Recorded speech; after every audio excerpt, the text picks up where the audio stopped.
నమస్తే BCN news తో మీ ముందున్నది ఆనంద్ రాజ్ కుమార్. ఈనాటి వార్తలను ముఖ్యాంశాలు. ఢిల్లీ ఏఐ సదస్సులో పాల్గొన్న ముఖ్యమంత్రి చంద్రబాబు ఐబీఎం, ఐఐటి మద్రాస్ సహా 7 ప్రపంచ స్థాయి సంస్థలతో కీలక ఒప్పందాలు. ఒంగోలు బాపట్ల ప్రజాప్రతినిధులకు మంత్రి లోకేష్ ఆత్మీయ విందు. రాజకీయాలకు తావు లేకుండా కుటుంబ సభ్యులతో సరదాగా గడిపిన నేతలు. మంగళగిరి జనసేన పార్టీ కార్యాలయంలో జనవాణి కార్యక్రమం.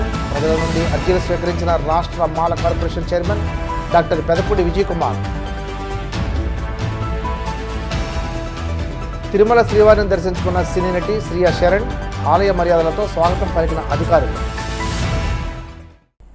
ఆంధ్రప్రదేశ్ను ఏఐ క్వాంటమ్ టెక్నాలజీ రంగంలో ప్రపంచ స్థాయి హబ్గా నిలిపేందుకు రాష్ట్ర ప్రభుత్వం ఒక భారీ ముందడుగు వేసింది. భవిష్యత్ సాంకేతికత అందిపుచ్చుకుని యువతకు ఉజ్వల అవకాశాలు కల్పించడంతో పాటు ప్రభుత్వ సేవలను ప్రజలకు మరింత చేరువ చేసే లక్ష్యంతో ప్రణాళిక రచిస్తుంది.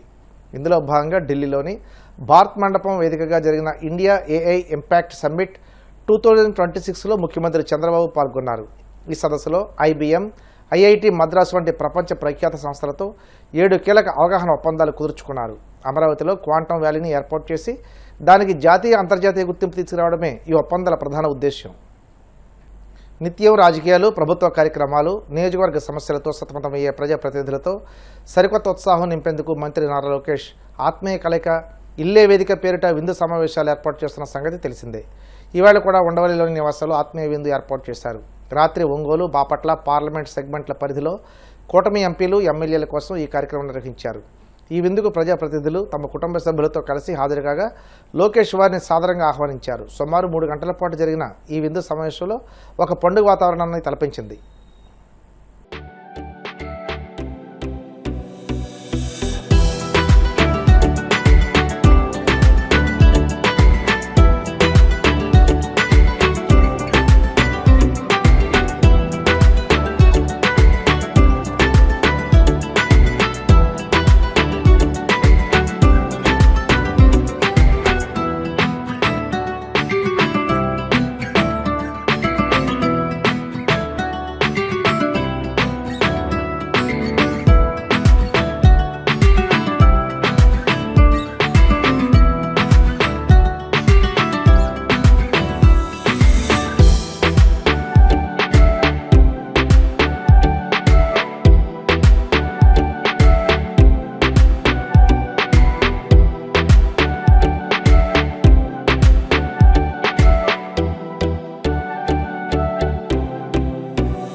హెరిటేజ్ డైరీకి, ఇందాపూర్ డైరీకి ఉన్న లింకులపై ప్రశ్నిస్తే ఊళ్ళకెందుకని శాసనమండలి విపక్ష నేత బొత్స సత్యనారాయణ కూటమి ప్రభుత్వాన్ని ప్రశ్నించారు. తన వ్యాఖ్యలపై నోటీసులు ఇచ్చి క్షమాపణ అడుగుతున్నారని, మరి లడ్డూ నెయ్యిపై అబద్ధాలు చెప్పి కోట్లాది మంది శ్రీవారి భక్తుల మనోభావాల్ని దెబ్బతీసినందుకు చంద్రబాబు కూడా క్షమాపణ ఎందుకు చెప్పరని ప్రశ్నించారు. ఇది వ్యక్తిగత విషయం కాదని, ప్రజా సమస్యని, అందుకే ఏం జరిగిందో ప్రజలకు చెప్పి తీరాలని డిమాండ్ చేశారు. ఆగడానికి వీల్లేదు, బడ్జెట్ మీద జరగాలి. సైమిల్టేనియస్గా ఆ దేవదేవుడి మీద వేసే నిందలు, అపనిందలు, కోట్లాది మంది మనోభావాలకి దెబ్బతగిలిన నేపథ్యంలో లడ్డు ప్రసాదం మీద దానికి సప్లై చేసిన ఇందాపూరు హెరిటేజ్ సంస్థల మీద జరగాలి. అది మాట. ఇది న్యాయమా కాదా? రాష్ట్ర ప్రజల మీరే న్యాయ నియంత్రణ. మేము అడిగిన తప్ప అబద్ధమా, ఇది వాస్తవమా, మేము అడగకూడదా, మేము డిమాండ్ చేయకూడదా, డిసైడ్ చేయండి. ఎవరికి ఇందులో ఆలోచనలు ఉన్నాయో, ఎవరు వాస్తవాలు చెప్తున్నారు, ఎవరు వాస్తవాలు చెప్తున్నారు, ఎవరు రాజకీయ లబ్ధి కోసం ఆలోచించేస్తున్నారు. ఈ అవార్డులు తెచ్చిన నాకు వచ్చి అపాలు చెప్పాలని నోటీస్ అంట. మరి మహాభావుడు దేవదేవుడి మీదే కోట్లాది మంది మనోభావాలు దెబ్బతిన్న మరి చంద్రబాబు నాయుడుకి అపాలు చెప్పొద్దా? ఆవు కొవ్వు, నువ్వు పంది కొవ్వు లేదని దానికి ముందు దానికి క్షమాపణ చెప్పాలి కదా చంద్రబాబు నాయుడు గారు, ముఖ్యమంత్రి గారు. ఎందుకు చెప్పట్లేదు? మీరు చెప్పండి, ముందు వచ్చి బహిరంగ క్షమాపణ చెప్పండి. నేను మాట్లాడిన తప్పు 10 మంది మంత్రులు అలా చూశాను ప్రెస్ మీట్లో. ముఖ్యమంత్రి గారు, ఉప ముఖ్యమంత్రి గారు, పక్కన భారతీయ జనతా పార్టీ నాయకులు, పక్కన వచ్చి మంత్రులు. ఎప్పుడు చూడాలి ఈ రాష్ట్ర చరిత్రలో ఎంతమంది ఒకేసారి ఒకే ప్రెస్ మీట్లో. మరి ఇప్పుడు మీ అందరూ దానికి సమాధానం చెప్పండి. కాదని చెప్పని మీ అందరూ ముందు వెంపలేసుకోండి, తప్పు మాట్లాడని చెప్పండి ప్రజలకి. అప్పుడు మీ తీసుకుని మేము వస్తాం. ఏది నేను తప్పు మాట్లాడితే నేను వాస్తవం మాట్లాడుతున్నాను, ఈ రోజు కూడా నేను మాటలు కట్టుబడి ఉన్నాను.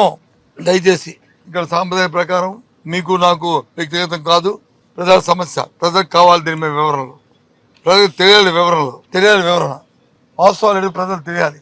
కాబట్టి శాసనమండలిలో చర్చ జరగాలనేది మా పార్టీ తరఫున మా సభ్యులందరితో కూడా ఒకటే మాటగా మేము కోరుకుంటున్నాం. నాకేం తెలియదా అమాయకుండా ఏం చూపెట్టాను? హెరిటేజ్కి ఇందాపూర్కి ఉన్న ఎస్టాబ్లిష్మెంట్ చూసుకోండి, ఈ ప్యాకెట్ మీద చూసుకోండి, హెరిటేజ్ది ఇగో ఇందాపూర్ తాలూకు పేరు కనిపించట్లేదు, చదువుకోండి అని చెప్పాను తప్ప నేను అమాయకుడిని కాదు. అంత మోసం చేయవలసిన అవసరం చంద్రబాబు నాయుడుగా అంత అడ్డగోలుగా మాట్లాడి మా తత్వం నాది కాదు. నేను మాట్లాడకూడదా? ప్యాకెట్ మీద క్లియర్ కట్గా హెరిటేజ్ ఉంటూ ఇందాపూర్తో చూసుకోండి అని ఆ ప్యాకెట్ ఇవ్వండి. అది ఉండవు కదా మీ దగ్గర ప్యాకెట్, అది ఆ నెయ్యి ప్యాకెట్ సీజ్ ప్యాకెట్ ఏదో మీద ఉంది కదా, ఆ ప్యాకెట్ ఇవ్వండి అని అడిగాను. అది కూడా ప్రస్తుతం చెప్పలే, అడిగే అది చూపెట్టాను మీకు, అది చూపెట్టాను. ఇందాపూర్ తయారు చేసింది హెరిటేజ్ ఇదని చూపెట్టాను.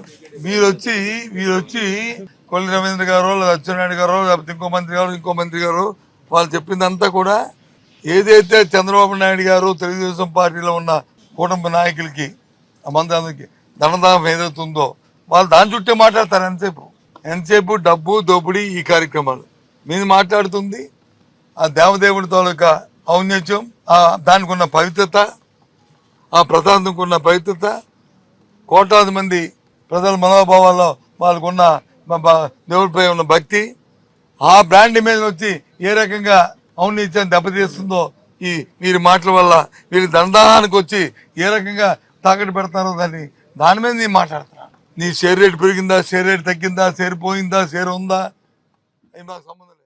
చంద్రబాబు నాయుడు గారు చేసిన ప్రకటనలు, చేసిన మాటలు, పవిత్ర స్వామి అయిన వెంకటేశ్వర స్వామి గారి మీద ఏదైతే అపచారం మాటలు మాట్లాడాడో ఆ మాటలకు మొదటగా చంద్రబాబు నాయుడు గారు క్షమాపణ చెప్పాలి. ప్రపంచవ్యాప్తంగా వెంకటేశ్వర స్వామి భక్తుల్ని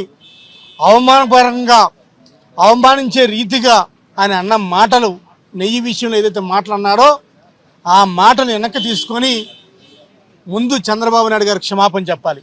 హిందాపూర్ హెరిటేజ్ వారి బంధుత్వం గురించి, వారి లింకుల గురించి ఏదైతే నెయ్యిలో కల్తీ జరిగిందని ఆరోపణ చేశారో ఆ ఆరోపణలో భాగంగా హెరిటేజ్ మీద సిబిఐ విచారణ జరగాలి. అంతేకాకుండా ఆ టైంలో తెలుగుదేశం పార్టీ హయాంలో ఇందాపూర్కి ఇచ్చిన టెండర్ విషయంలో ఏ విధంగా వాళ్ళు బ్యాక్ ఎంట్రీ చేశారో, బ్యాక్ డోర్గా పాల్గొన్నారో అప్పుడు అధికారుల్ని, అప్పుడు చైర్మన్ని, తెలుగుదేశం పార్టీ హయాంలో జరిగిన అవినీతిని మొత్తం అంతా కూడా సిబిఐ విచారణ జరిపించి శిక్షించారు. ఇందాపూర్ డైరీకి హెరిటేజ్కు ఎలాంటి సంబంధం లేదని మంత్రి అచ్చెన్నాయుడు స్పష్టం చేశారు. వైసీపీ ఎమ్మెల్సీలు ఎలాంటి ఆధారాలు లేకుండా ఆందోళన చేస్తున్నారని, హెరిటేజ్ ప్రతిష్ట దెబ్బతీసేందుకు ఎలాంటి అసత్య ప్రచారం చేస్తున్నారని మండిపడ్డారు. అసత్య ప్రచారం చేస్తున్న బొత్సకు హెరిటేజ్ సంస్థ నోటీసులు కూడా ఇచ్చిందన్నారు. ఆయనకు బుద్ధి రావడం లేదని, బుద్ధి మార్చుకోవడం లేదని, ఇది మన దౌర్భాగ్యం అన్నారు. హెరిటేజ్కు ఇందాపూర్ డైరీకి మధ్య సంబంధం ఉన్నట్టు ఏ ఆధారాలు ఉన్నా తీసుకురావాలని అన్నారు. ఏపీలోనే కాకుండా ఏ రాష్ట్రంతో కూడా వ్యాపార లావాదేవీలు జరపకూడదనే నిర్ణయాన్ని హెరిటేజ్ తీసుకుందన్నారు. వైసీపీ సభ్యులు ప్రతిరోజు ఒకే అంశంపై వాయిదా తీర్మానాన్ని ఇస్తూ శాసనమండలి సమయాన్ని వృధా చేస్తున్నారని మండిపడ్డారు. ప్రభుత్వం తరపున స్పష్టమైనటువంటి ఆన్సర్ ఈ సభలో చెప్పాం అధ్యక్ష. 3 రోజులుగా కావాలని చెప్పి ఒక రెప్యుటేషన్ కలిగినటువంటి హెరిటేజ్ సంస్థ యొక్క ప్రతిష్టని భంగం కలిగించడానికి ఈరోజు ప్రతిరోజు ఈ ఇష్యూనే తీసుకొస్తున్నారు అధ్యక్ష. నేను మొన్నే చెప్పాను, ఏదైతే ఇందాపూర్ డైరీకి హెరిటేజ్కి ఎక్కడైనా సరే ఏసమంత సంబంధం ఉంది అంటే ఆధారాలు మీరు తీసుకురండి.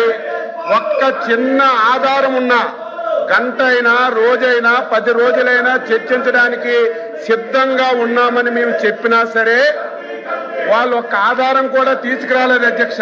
తీసుకురాకపోగా నేను మాట్లాడినటువంటి మాటల మీద బయటికెళ్ళి leader of opposition press meet పెట్టాడు అధ్యక్ష. ఏమని పెట్టాడు? ఆధారాలు చూపించాడు అధ్యక్ష.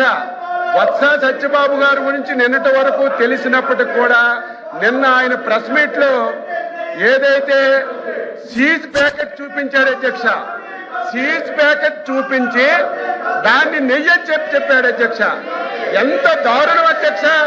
కనీసం ఒక సీనియర్ మెంబరు ఈ సభలో లీడర్ ఆఫ్ అపోజిషన్ కి సీజ్ కి నెయ్యికి కనీసం వ్యత్యాసం కూడా తెలియలేకుండా ఇష్టానుసారంగా మాట్లాడారు అధ్యక్ష. దాని మీద హెరిటేజ్ సంస్థ లీగల్ నోటీస్ కూడా ఇచ్చారు. దానికి ఆన్సర్ చేయాలి. వీళ్ళకి ఏమాత్రం సిగ్గున్నా ఏమాత్రం విశ్వసనీయత ఉన్నా ఛాలెంజ్ చేశాం అధ్యక్ష. ఛాలెంజ్ చేశాం. హిందాపూర్ డైరీకి హెరిటేజ్ కి ఎక్కడైనా సరే చిన్న సంబంధం ఉన్నా మీరు తీసుకురండి, చిన్న ఆధారం ఉన్నా తీసుకురండి. గంటలు చర్చిద్దామంటే తీసుకురాకపోగా కనీసం పరిజ్ఞానం లేకుండా సీజ్ ప్యాకెట్ ను చూపించి ఇది నెయ్యి అని చెప్పి లీడర్ ఆఫ్ అపోజిషన్ మాట్లాడుతుంటే సత్యబాబు గారిని ఏమనాలో అర్థం కాలేదు. మీలా కాదు అధ్యక్ష. హెరిటేజ్ సంస్థ ఒక చారిత్రాత్మక నిర్ణయం తీసుకుంది. హెరిటేజ్ సంస్థ ఈ రాష్ట్రమే కాదు అధ్యక్ష, ఇతర రాష్ట్రాలు కూడా ఏ రాష్ట్ర ప్రభుత్వాలతో వ్యాపార లావాదేవీలు జరపకూడదని ఒక నిర్ణయం తీసుకొని ఆ సంస్థ ముందుకెళ్తుంది అధ్యక్ష.